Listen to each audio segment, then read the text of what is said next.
Assalamualaikum warahmatullahi wabarakatuh. Jumpa lagi dengan saya Firman Wanipin dalam channel Cilote Wanipin.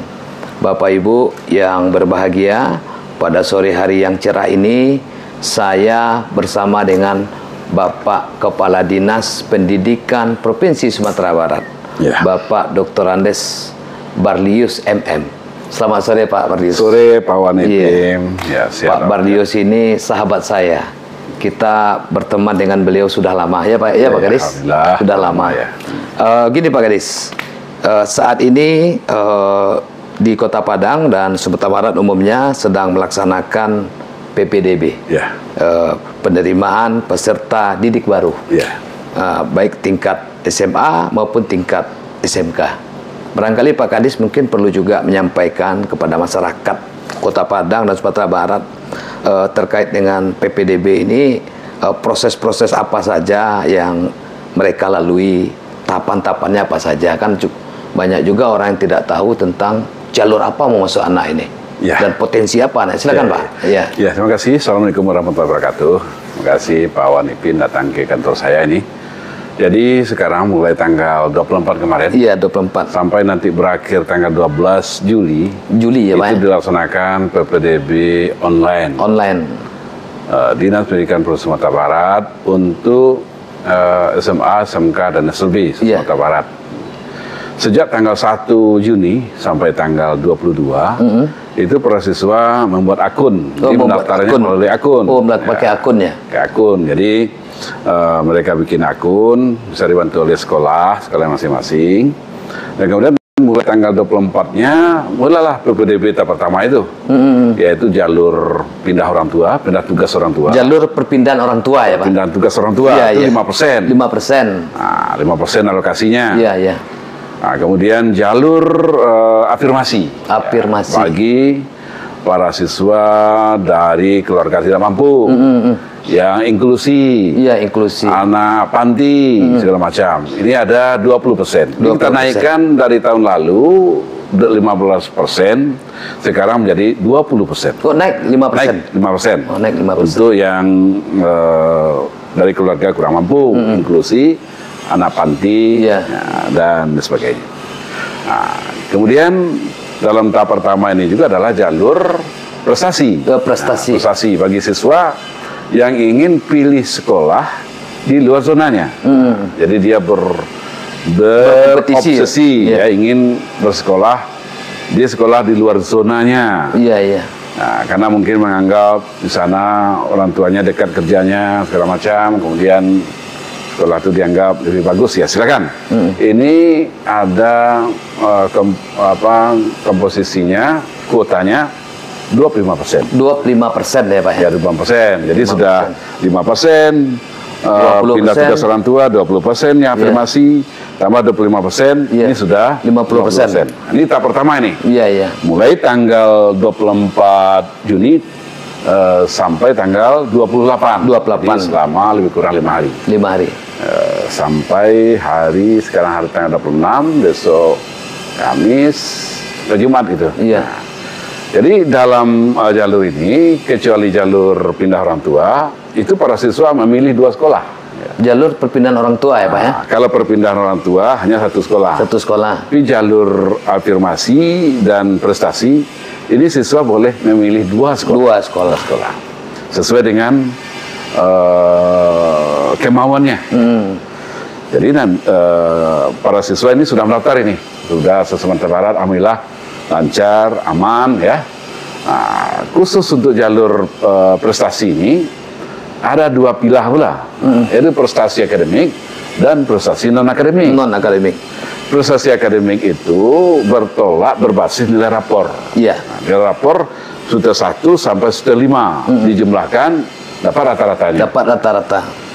Itu menyumbang 60% untuk persekoran, 60% nilai rapor ya. Nah, kemudian ditambah nilai sertifikat. Sertifikat itu ditentukan ada olimpiade sains, ada robotik, kompetisi sains madrasah, ya, yang terkait dengan akademik yang dilaksanakan secara resmi oleh Kemendikbud maupun Kemenak atau kementerian lain yang relevan. Jadi untuk akademik ini ini komposisinya 15%, ya prestasi akademik. Akademik 15%. Komposisinya 60% nilai rapor, 40% sertifikat. Nilai sertifikat. Kemudian non akademik ada lagi, non akademik 10% dari 25% tadi. Iya. Nah, tapi bedanya di non akademik nilai rapornya nyumbang 40%. 40%. Nah, sertifikatnya 60%. 60, kebalikan ya Pak ya? Kebalikan. Bisa GSI, sertifikatnya bertim ya, boleh. Ya. Dulu nggak boleh bertim. Sekarang boleh? Boleh bertim. Oh, sepak bola boleh, basket boleh. Ada dalam juknis, ada semua kompetisi-kompetisi yang berjenjang ya. Oh, yang berjenjang. Jadi ada Olimpiade Sains Olahraga Siswa Nasional, O2SN, ada Festival Lomba Seni Siswa Nasional, F2SL, FLS2N, iya. Kemudian ada GSI, Gala Siswa Indonesia, ya banyak nih yang sudah kita buat, bervariasi ya. Nah, jadi siswa itu nanti dia memilih 2 sekolah, prestasi maupun afirmasi, pilih 2 sekolah. Nah, kalau dia tidak terima di satu sekolah, kemungkinan bisa terima di sekolah lain. Di sekolah yang lain ya. Ya. Dan kemudian dia mendaftar. Jadi umumkan tanggal 9 ini. Tanggal 29 Juni diumumkan pengumuman. Tanggal 29 itu mulai mendaftar ulang. Di mana sekolah dia diterima. Iya, iya. Jadi nanti dalam pengumuman bisa diterima di satu sekolah, salah satu sekolah, bisa terima di 2 sekolah sekaligus. Bisa tidak terima juga keduanya. Iya. Kalau dia terima di 2 sekolah, dia bisa milih sekolah mana. Mana yang dia mau. Mana yang dia mau. Nah, kemudian yang kosong itu dia kan terima sama 3, terima pula sama 2. Iya. Dia pilih sama 2. Yang kosong sama 3 itu kuotanya masuk ke zonasi nanti. Tidak diisi, tapi masuk dia ke zonasi. Oh, lari ke zonasi lari nanti. ke zonasi. Jadi zonasi ini kan 50% ini. Iya. Bisa jadi 51%. Bisa jadi di minimalnya 50%. Karena yang tadi itu, Pak Gadis? Karena yang tadi itu kuotanya tidak terisi. Tidak terisi. Prestasi yang 25% tidak terisi. Iya. Nah, makanya yang sisanya itu bangkunya mengalir ke zonasi. Itu juga yang afirmasi tidak terisi semuanya. Iya. Nah, maka bangkunya itu mengalir ke zonasi. Iya, betul. Demikian juga pindah orang tua. Pindah orang tua ini sudah 3 jenisnya.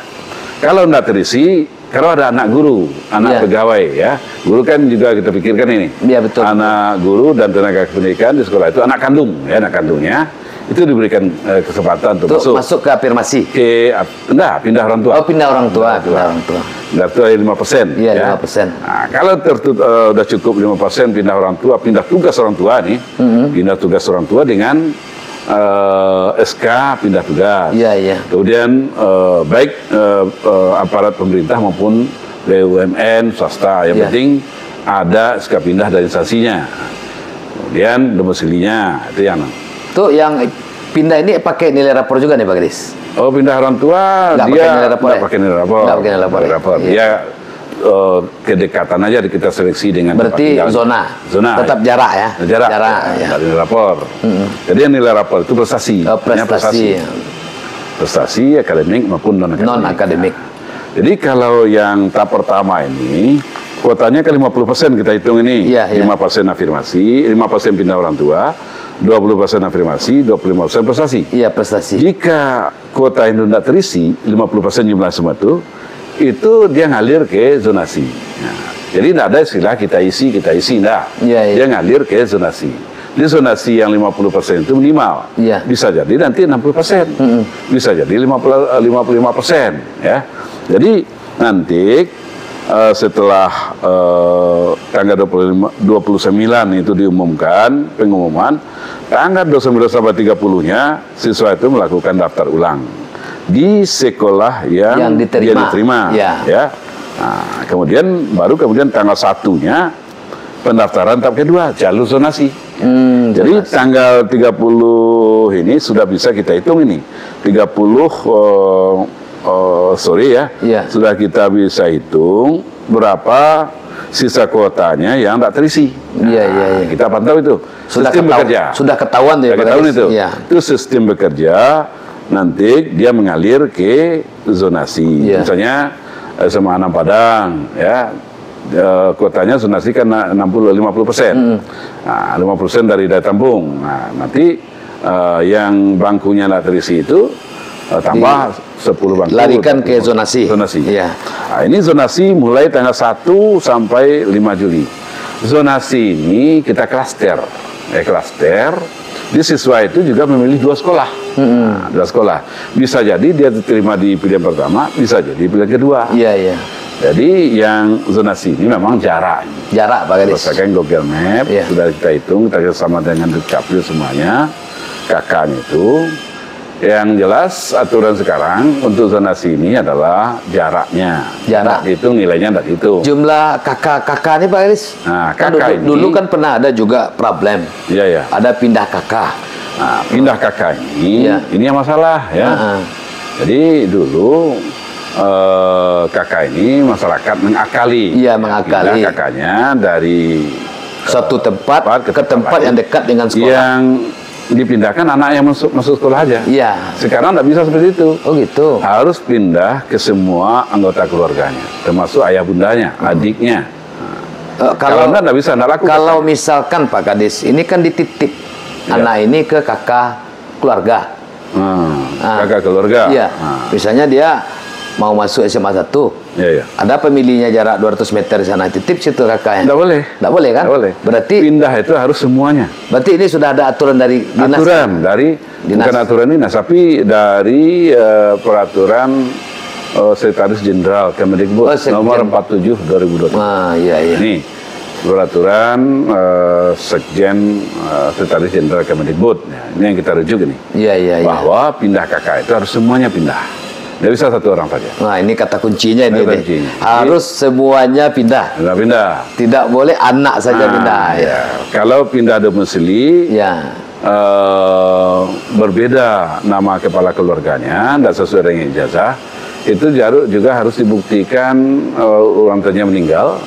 Ada dari keterangan Dukcapil. Betul. Atau orang tuanya cerai. Ada dari KUA atau dari Capil juga. Jadi ketat sekarang ya. Jadi tidak ada lagi ruang untuk bermain ya Pak Gadis. Bermain kali. Jadi ini peraturan sekarang itu yang 2 itu. Kalau dulu prestasi itu hanya pribadi, tidak boleh bertim, sepak bola tidak boleh. Sekarang boleh. Sekarang boleh. Yang kedua, pindah kakak ini harus semuanya pindah keluarga. Yang prestasi itu yang menarik itu Pak Gadis. Nilai rapor murni 100%. Iya. Hari ini 60 nilai rapor, 40 sertifikat. Ini kan sebuah hal yang terbaru ini. Iya.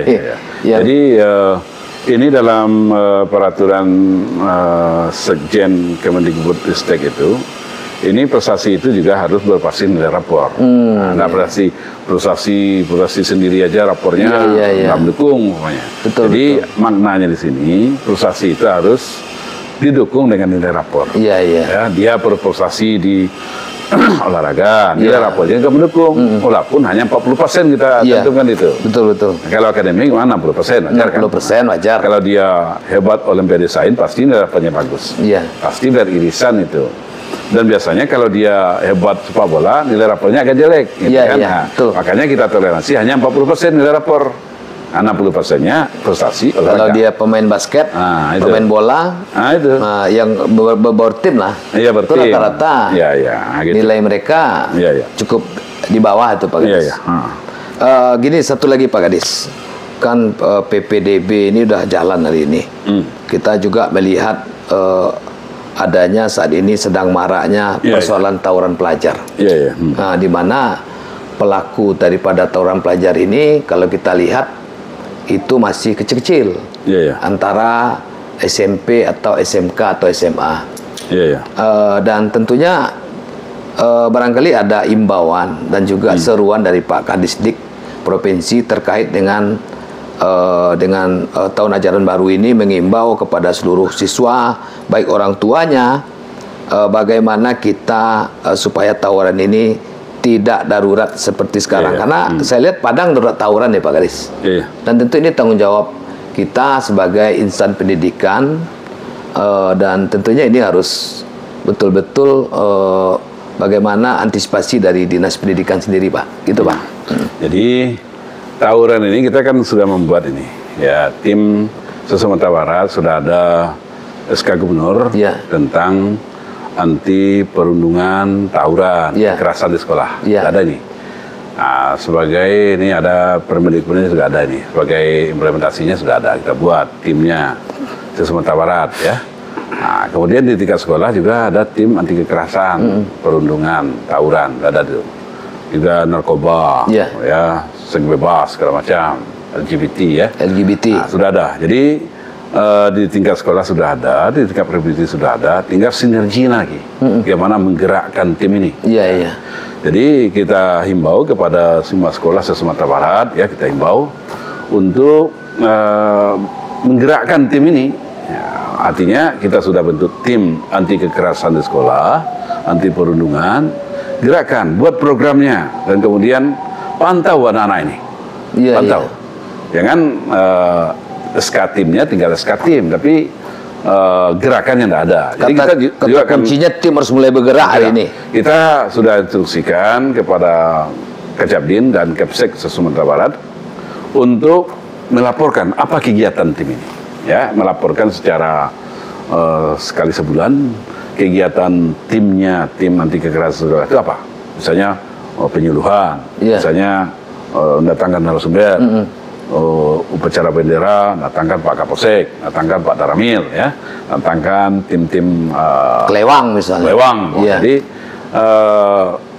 itu juga kegiatan, diprogramkan, ya, program kegiatan itu, kemudian laporkan. Nah, itu yang kita mau. Jadi di tingkat Kota Padang, ini Kota Padang juga rawan. Tadi juga Kasat Linmas, Kabid Linmas Kota Padang sudah, Pak Indra Jaya sudah japri saya. Ini kan ada sinergi antara stakeholder di Provinsi Sumatera Barat dengan Kota Padang untuk mengantisipasi kekerasan ini, perundungan dan tawuran pelajar.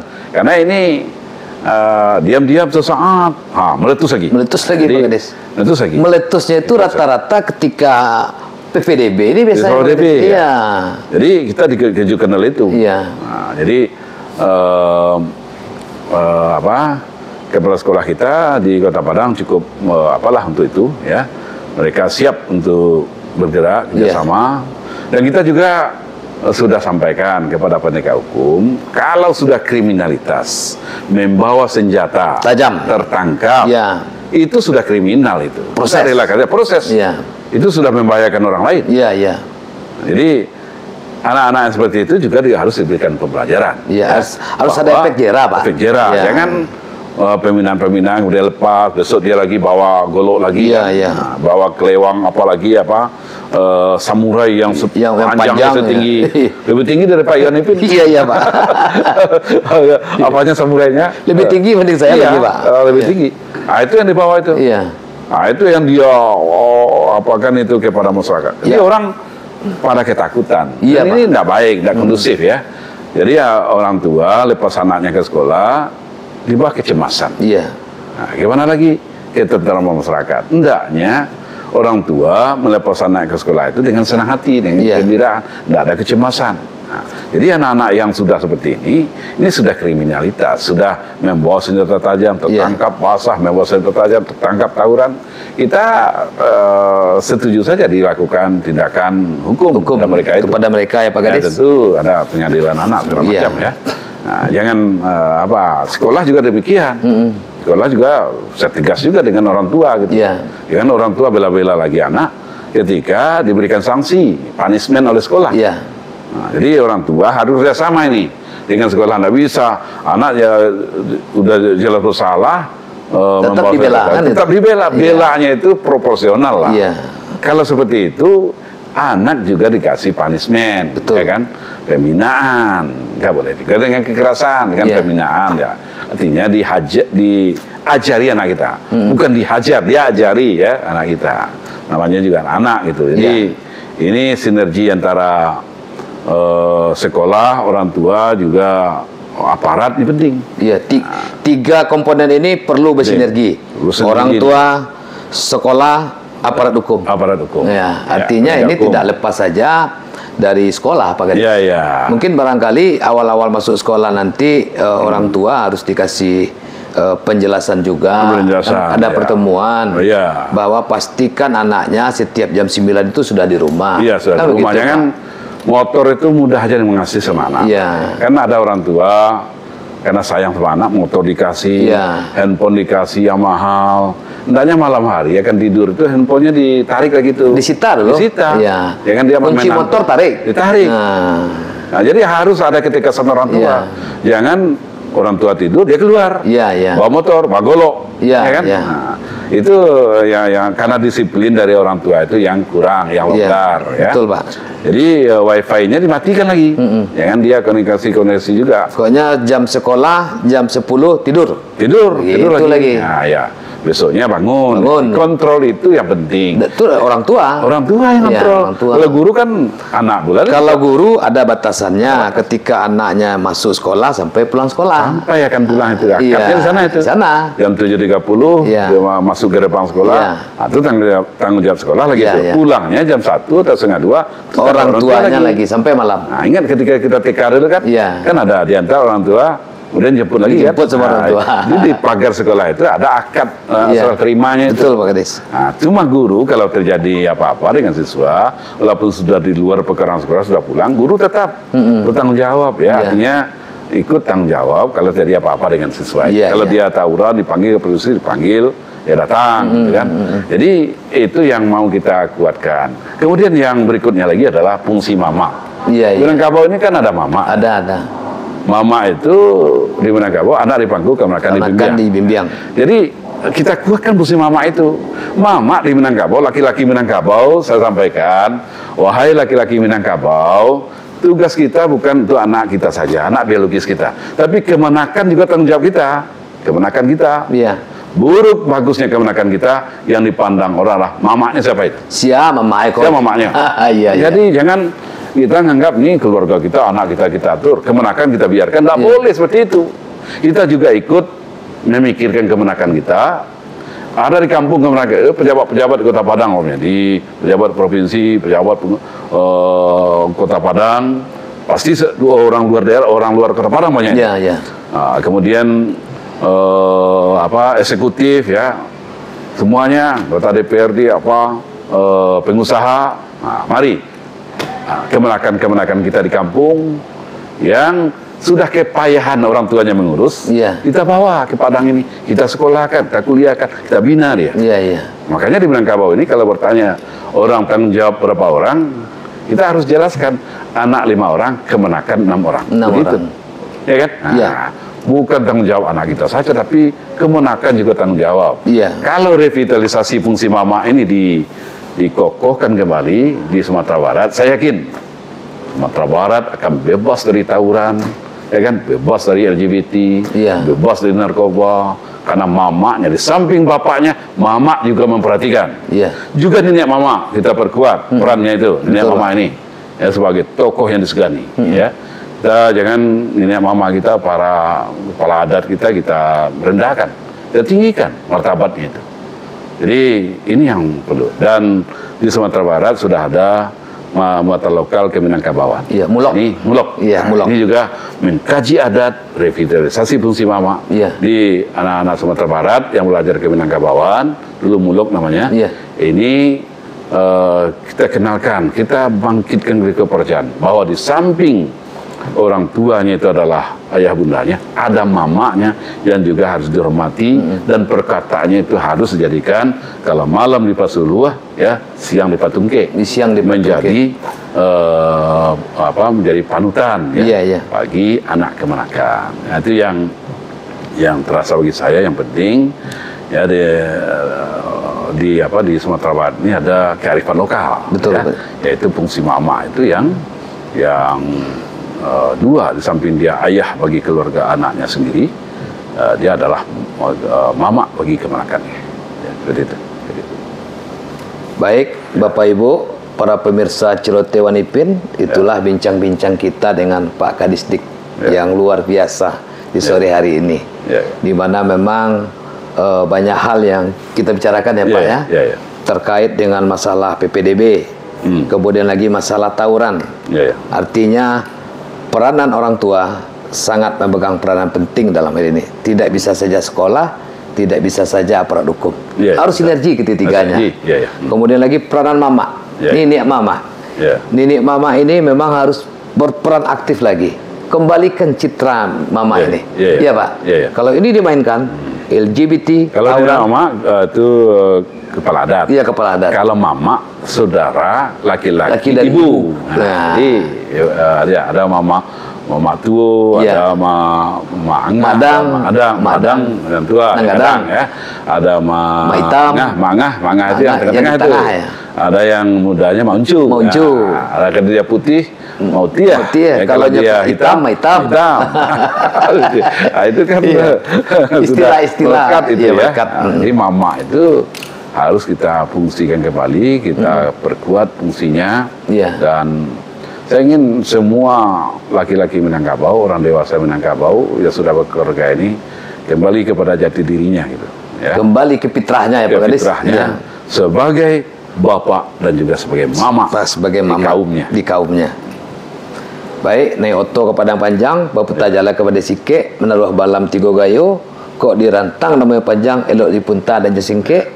Burung Dian Cendrawasih. Cukup sekian, terima kasih. Assalamualaikum warahmatullahi wabarakatuh. Waalaikumsalam warahmatullahi wabarakatuh. Terima kasih Pak Gadis. Siap Pak Gadis.